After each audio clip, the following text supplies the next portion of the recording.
Kelso game foul at ang fighting style nito.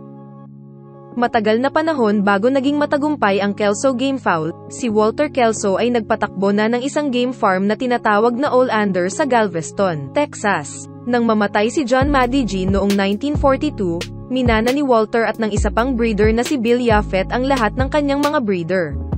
Si Maddie Jean ay kilala sa kanyang mga clarets, Maddie Jean Grace, at Texas Ranger. Ang Kelso foul ay isang uri ng American game foul na binuo ng American breeder na si Walter A. Kelso, may-ari ng Olander Game Farm.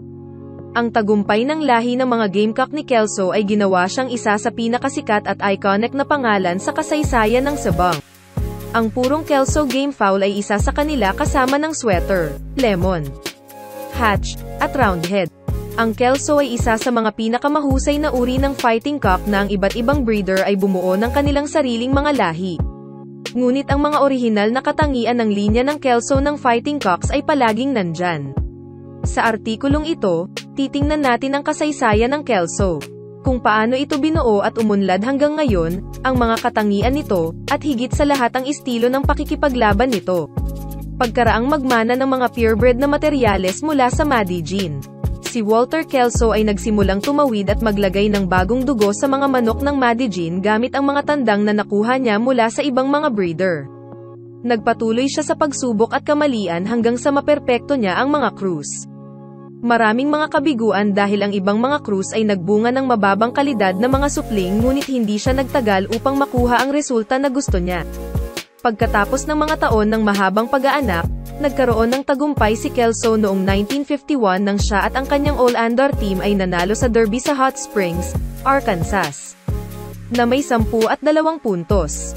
Ang isa sa mga out-and-out na manok ay nanalo ng mabilis na laban at pagkatapos ay inulit upang manalo din sa mapagpasyang laban.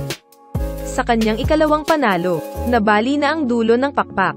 Ang sabang na ito ay naging broodcock at ang mga supling nito ay nanalo ng mas maraming Derby Championship sa Oakland Derby.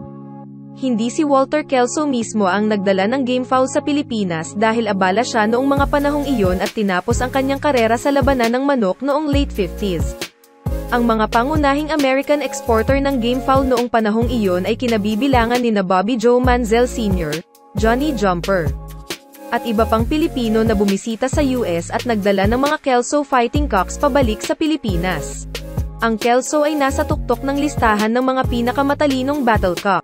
Kilala bilang isang ground pugilist, ang Kelso ay hindi tumetalon at nakakatugon sa mga kalaban sa himpapawid ngunit nagtataglay ng lahat ng mga pakinabang sa lupa. Palagi silang umiiwas bago umatake sa kanilang kalaban ng isang galaw na makikita lamang sa karamihan ng Kelso.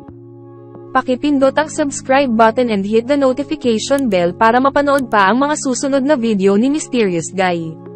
At paki-like and follow sa Facebook Mysterious Guy Vlog. Maraming salamat po.